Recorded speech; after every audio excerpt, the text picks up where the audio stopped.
I won't bother telling you about Mothering Sunday now. I just think sometimes we've got to get a grasp of where we're at and what things are actually about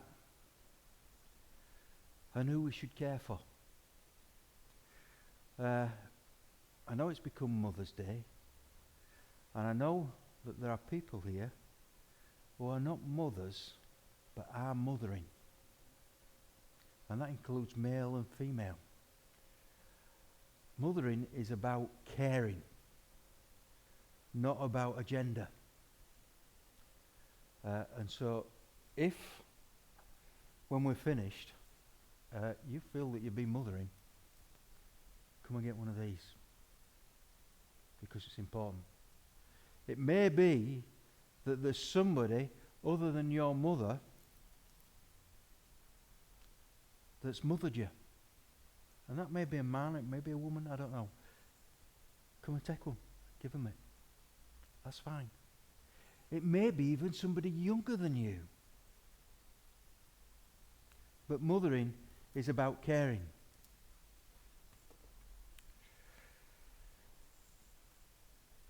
Our first reading is from Exodus. And it's Exodus chapter 2, verses 1 to 10. Now a man of the house of Levi married a Levite woman, and she became pregnant and gave birth to a son. When she saw that he was a fine child, she hid him for 3 months. But when she could hide him no longer, she got a papyrus basket for him and coated it with tar and pitch. Then she placed the child in it and put it among the reeds along the bank of the Nile. His sister stood at a distance to see what would happen to him. Then Pharaoh's daughter went down to the Nile to bathe, and her attendants were walking along the river bank. She saw the basket among the reeds and sent her slave girl to get it. She opened it and saw the baby. He was crying, and she felt sorry for him. "This is one of the Hebrew babies," she said.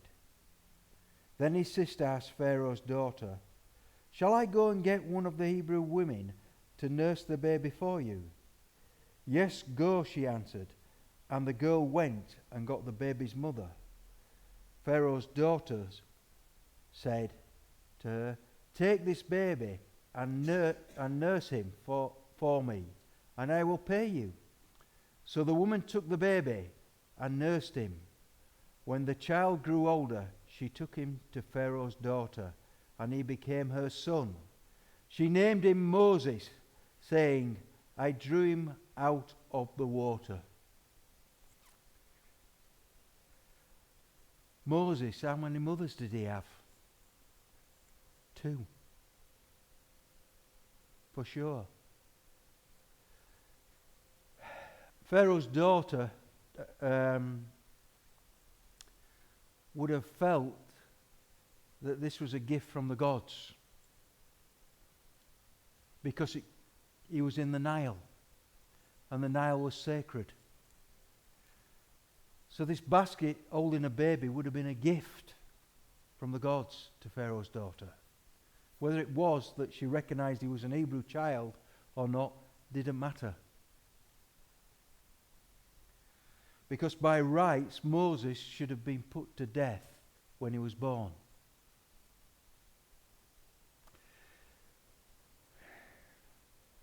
He come from the house of priests. The Levite tribe was the house where the priests come from. So Moses would have been in line to be a priest at some point.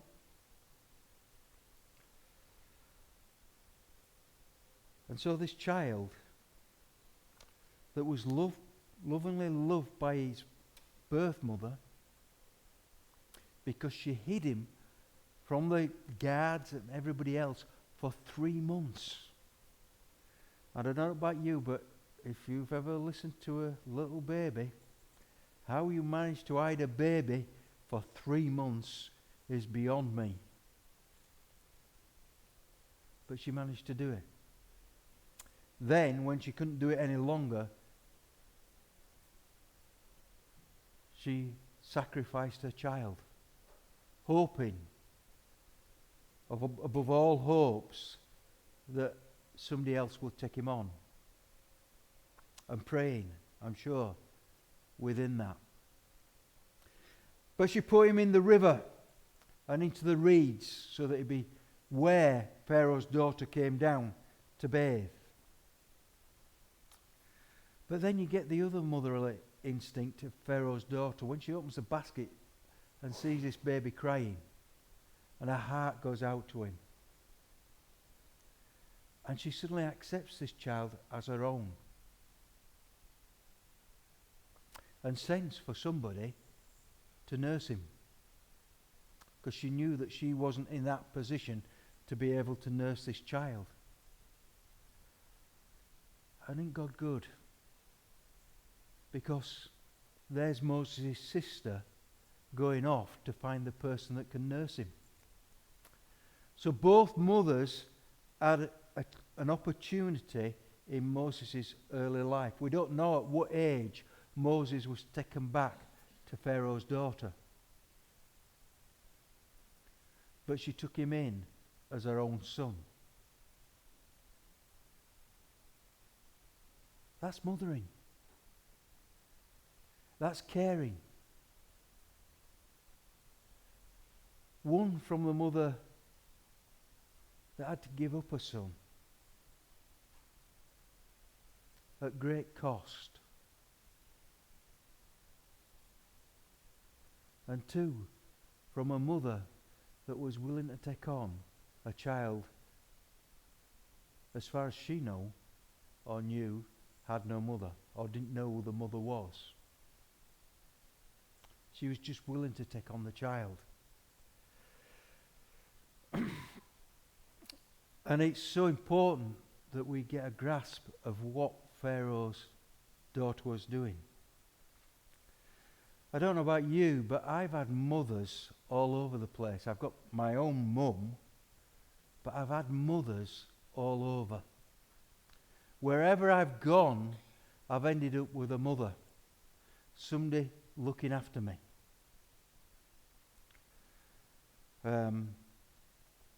When I was at my church in Pudsey, although I had my mum, there was somebody within the church that mothered me, that knew about my spiritual needs, and just looked after me. I moved to Wales, and I had the same thing. I had a lady that used to come to me and say, "Are you all right, John? You just look a little bit down. Do you want me and my husband to pray for you?" And she just looked after me. When I went to Romania, I had one or two ladies that came out as volunteers, and they always seemed to mother me. When I went to Israel, my boss's wife was the same. She was the mother of the complex that we lived in.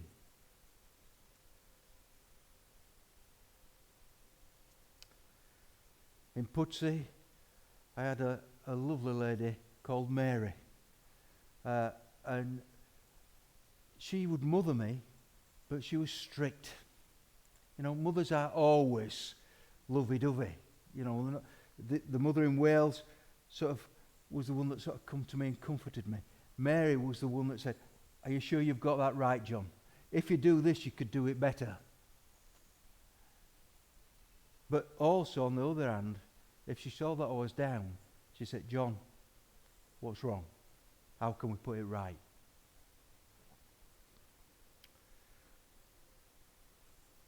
Do I have a mother here in home?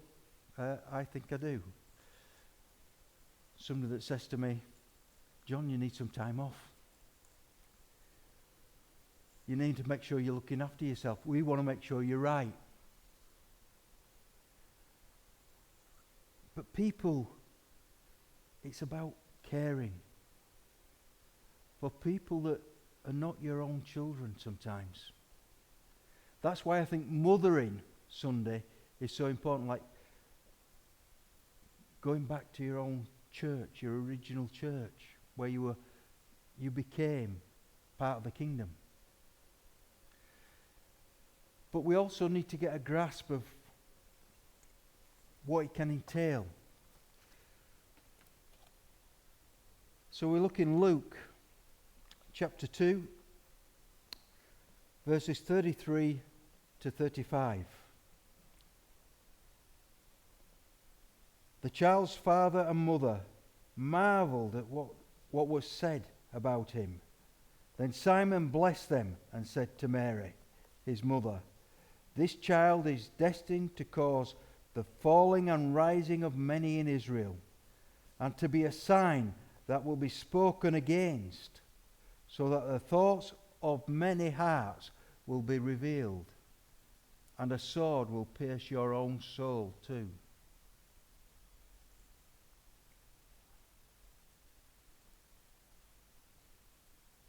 You know, when we see the child that we're mothering, whoever it is, going through hard times, it affects us. And if it doesn't, it should.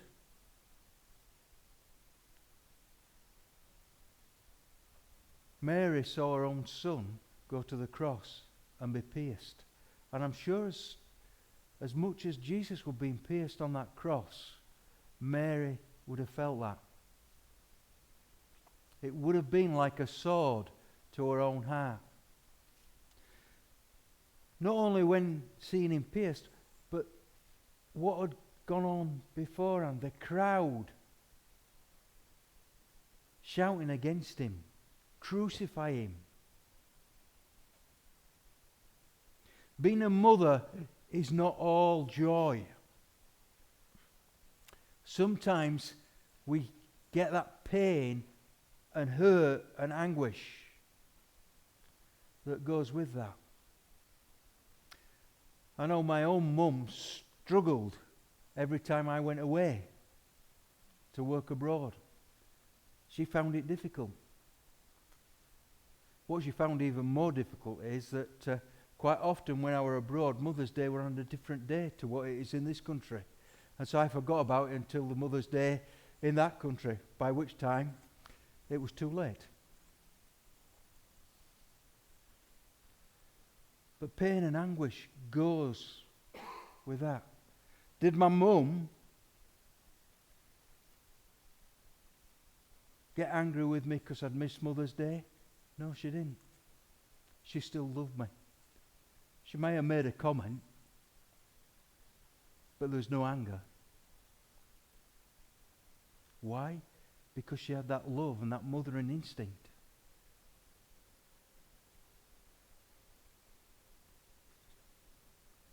I tell you, she's still got that mothering instinct even today. You know, it doesn't change. It doesn't matter how old your sibling gets, you still have that mothering instinct. Pharaoh's daughter must have been gutted when Moses turned up and had to go through what he had to do. Did she still love him? We don't know, but I would say the answer is probably yes.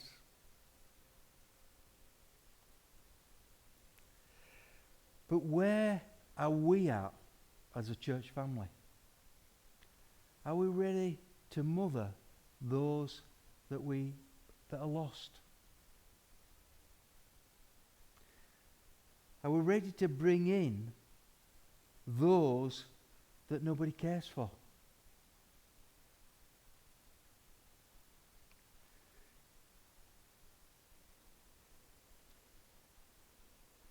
You know, Jesus asked us, and he's probably going to ask us on the judgment day.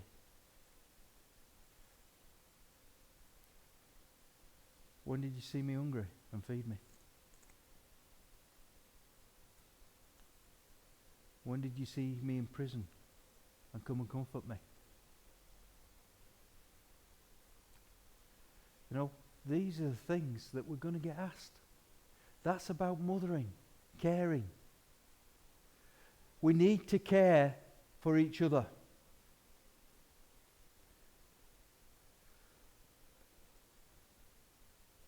Saturday was a great day for showing our caring. It's not about whether people come to church after that event. It's about us showing that we care.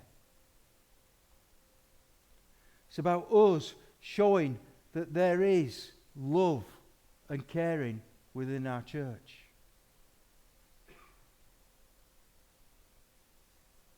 It's about us mothering people that don't normally come to church.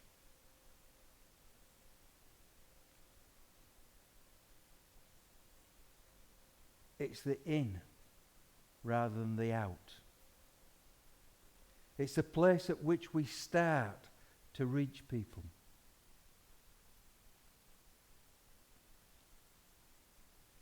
And it can be simple things. What I actually shared with Andrew down at Pat and Jimmy's was that I actually did some smuggling. Believe it or not, I smuggled bacon into Israel.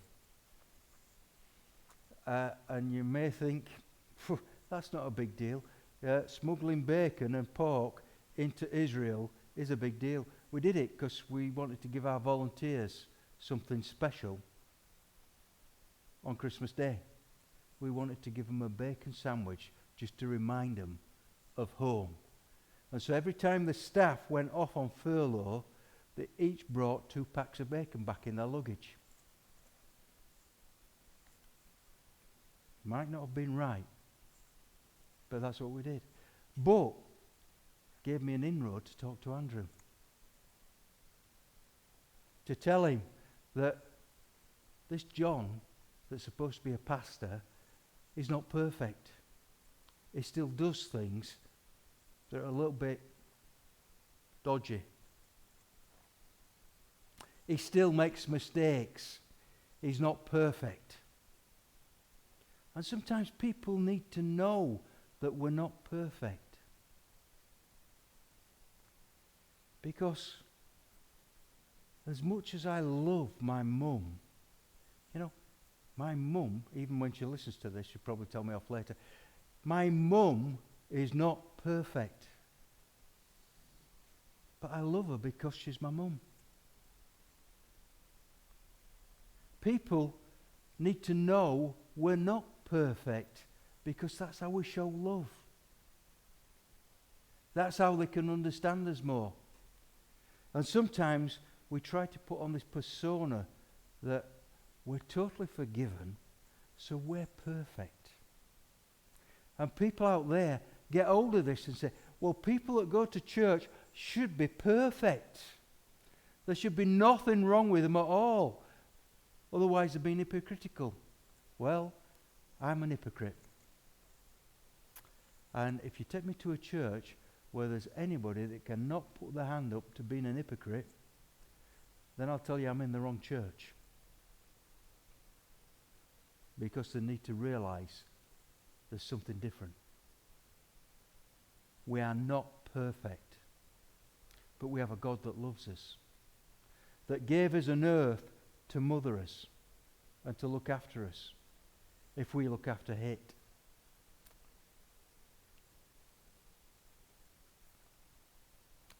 I just believe that there is so much for us, and God has got so much for us. But he also wants us to look after each other. He wants us to become a mother, a brother, a sister to each other. You remember when Jesus said, "Who is my mother?"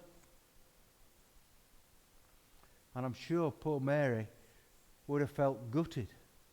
But what he was trying to get over was that we all need to play that role for one another. And if we do, people will see what mothering is about. For those that don't know how to mother their children because they've not been taught themselves, if they can see it in us, they can say, that's how I should do it. We don't have to go and say, you're doing this wrong. You need to do it this way. We just need to show them. You learn from example. If the example you've been given is a bad one, you'll learn a bad way of doing it. the example you've been shown is a good one, then you learn from seeing what's been done. If we learn to look after one another, then we learn. Anne was a bit concerned that she'd had to ring me up about Pat's toilet, but she'd done the right thing. Doesn't matter what time or day it is, she'd done the right thing. Why? Because she'd mothered Pat. She'd shown concern, although she was worried about ringing me up. It was the right thing to do. It set a good example to Andrew. See, it wasn't just me talking, but that also set a good example to Andrew. And so we need to learn that mothering instinct. Don't just hold back. Lay it out. Let's care for one another, because that is important. And I think on Mothering Sunday, more than any other day, that's the one lesson we really need to learn. It's the one lesson that I believe Jesus wants us to learn. That we care for one another. We learn to mother each other. And where we see a need, we meet it. We don't hang back. We meet it. I believe God just wants to touch people. And he wants each one of us to be part of that. So he wants us to learn to mother. And so at that point, I'm going to stop the recording. So if you're on the recording,